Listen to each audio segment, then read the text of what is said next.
Hello, I'm Firepug. If you're new, welcome to my channel. In this video, I'm going to do a season tier list for Apex Legends 1 to our newest season 7.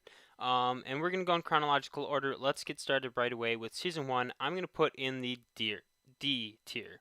And this is just because there wasn't a whole lot of content. Apex Legends was, there's still a small team working on the game. Can't really blame them for most of this, but in general, I just don't think there was a lot there. We got Octane, new fun legend, super great. There wasn't a whole lot for map changes. We got one event, Legendary Hunt event. There wasn't a whole lot with that event. Battle Pass was alright. It was super hard to earn the 100 max Battle Pass because it just worked on, there was no daily challenges, no weekly challenges. It was just you normally leveling up and then you getting a level. The Havoc came with Season 1, however, it was weird how they dropped it. It wasn't dropped on the release date of Season 1, so it just seemed off. I don't think Season 1 was that great. It's going to be D tier. It wasn't horrible, though. Don't get me wrong. Alright, Season 2, this is when I really started actually playing the game. Season 2 I thought was super hype. I loved the trailers a lot. I liked the map changes they did with the Leviathans coming on. I think that was awesome.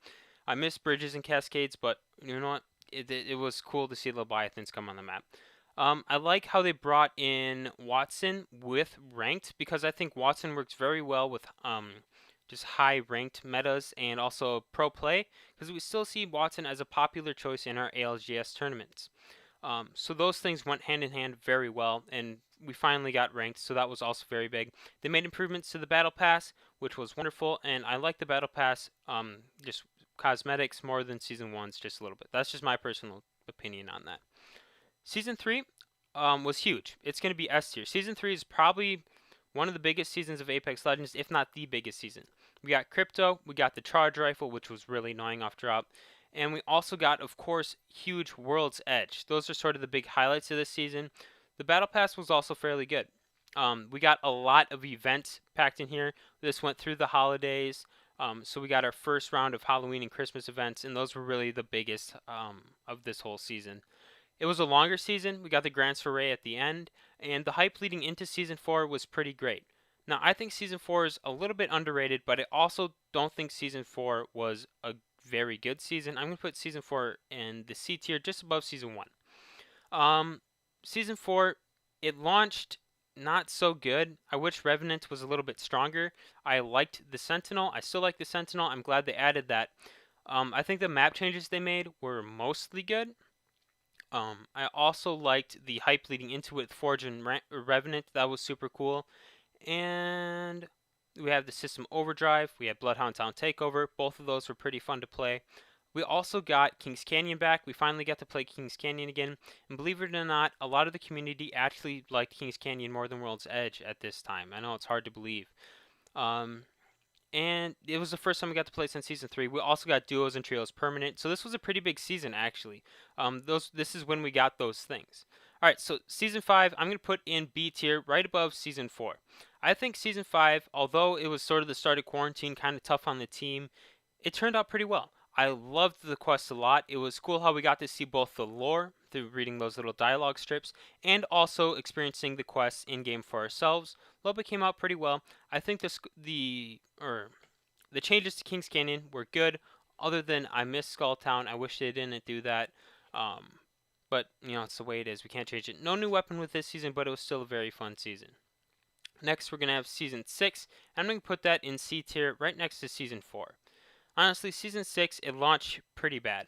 There was a lot of meta changes that needed to be fixed right away. It took the team a while to do that, and by the time they did it, a lot of people were just like, oh, this season's garbage, this game sucks.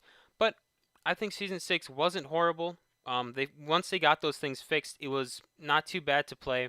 Rampart, entertaining legend, not very good of a legend, but, you know, fun. A fun character, you know, machine gun, you know, it's fun.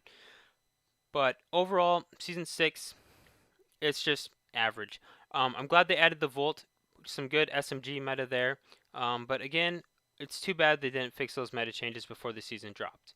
However, I think Season 6 did a good job sort of as a prep season, sort of a build-up season for Season 7, which I'm going to put next to Season 3 in our S tier slot. We got Olympus. This is just a huge brand new map, and it turned out amazing. I love Olympus. The Horizon, the new legend, also turned out very well balanced. Very impressed by that. No new weapon, but there's plenty of content here already. We're not done with the season yet. We don't know what else is to come. But I mean, the Christmas event again, that was super fun to have. I like the little changes they made to that. The Battle Pass, I really like the Battle Pass. Overall, I think the meta changes they made were near perfect. Of course, Caustic is annoying. He always has been. And the Hemlock is also, that's just the one problem I have with the meta, in my personal opinion. I think or I think Season 7 turned out the way it is because of the way Respawn handled it before its launch. I like the way that they brought in a lot of content creators and pro players in to test play their game and sort of check it all out, and then they would take in their opinion from playing the game and make any little tweaks they wanted to make after that. This is really, I think it turned out the way it is just because of how much Respawn did listening to its community before it actually dropped the season, which is huge. And I hope they keep doing that with seasons to come, having more people keep test playing their seasons beforehand. It really turned out great that way. So this is my season tier list right here. Let me know if you guys agree or disagree down in the comments. Thank you guys for watching, and I will see you later.